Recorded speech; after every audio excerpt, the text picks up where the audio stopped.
മകന്റെ മരണത്തിൽ നീതി തേടിയുള്ള ഒരു പിതാവിൻ്റെ 6 വർഷം നീണ്ട നിയമ പോരാട്ടം. 2019 കൊച്ചി വനാപ്പുഴയിലുണ്ടായ വാഹനാപകടത്തിലാണ് തൈപ്പറമ്പിൽ ജോസഫിൻ്റെ മകൻ 22-കാരനായ നൈസിൽ മരിച്ചത്. അപകടത്തെക്കുറിച്ച് പല സംശയങ്ങളും ഉന്നയിച്ച പിതാവ് മരണത്തിൽ ദുരൂഹത ആരോപിക്കുന്നുണ്ട്. സംഭവത്തിൽ CBI അന്വേഷണം ആവശ്യപ്പെട്ട് പിതാവ് ഒടുവിൽ ഹൈക്കോടതിയെ സമീപിച്ചിരിക്കുന്നു. തെളിവുകളും സാക്ഷിമൊഴികളും അന്വേഷണ ഉദ്യോഗസ്ഥൻ വിശദമായി പരിശോധിച്ചില്ലെന്നും ഇത് ആരെയോ രക്ഷിക്കാനുള്ള ശ്രമമാണെന്നുമാണ് ജോസഫിൻ്റെ വാദം.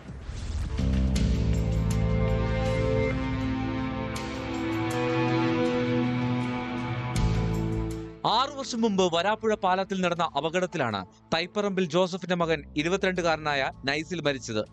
അപകടത്തെക്കുറിച്ച് പല സംശയങ്ങളും ഉന്നയിച്ച പിതാവിന്റെ പരാതിയെ മുൻനിർത്തി വരാപ്പുഴ പോലീസ് അന്വേഷിച്ച കേസ് പിന്നീട് ക്രൈംബ്രാഞ്ച് ഏറ്റെടുത്തു.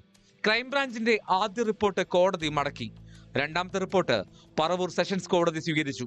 എന്നാൽ തെളിവുകളും സാക്ഷിമൊഴികളും അന്വേഷണ ഉദ്യോഗസ്ഥൻ വിശദമായി പരിശോധിച്ചില്ലെന്നും ഇത് ചിലരെ ബോധപൂർവം രക്ഷിക്കാനായിരുന്നു എന്നുമാണ് ജോസഫിന്റെ വാദം. ഈ അന്വേഷണ ഉദ്യോഗസ്ഥൻ എന്തൊക്കെയോ മറിക്കുന്നു, എന്തൊക്കെയോ തീരുമാനിച്ച അയാൾ സാധാരണ മരണമാക്കി മാറ്റി.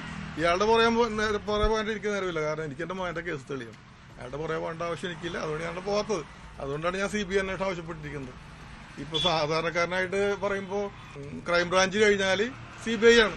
സാക്ഷികളെ വീണ്ടും ചോദ്യം ചെയ്യണമെന്നും പോസ്റ്റ്മോർട്ടം റിപ്പോർട്ടും പോലീസ് റിപ്പോർട്ടും തമ്മിലുള്ള വൈരുദ്ധ്യം ശാസ്ത്രീയമായി പരിശോധിക്കണമെന്നുമാണ് ഹർജിയിലെ ആവശ്യം.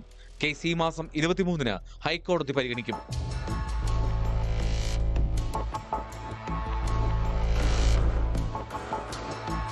ന്യൂസ് 18 കൊച്ചി.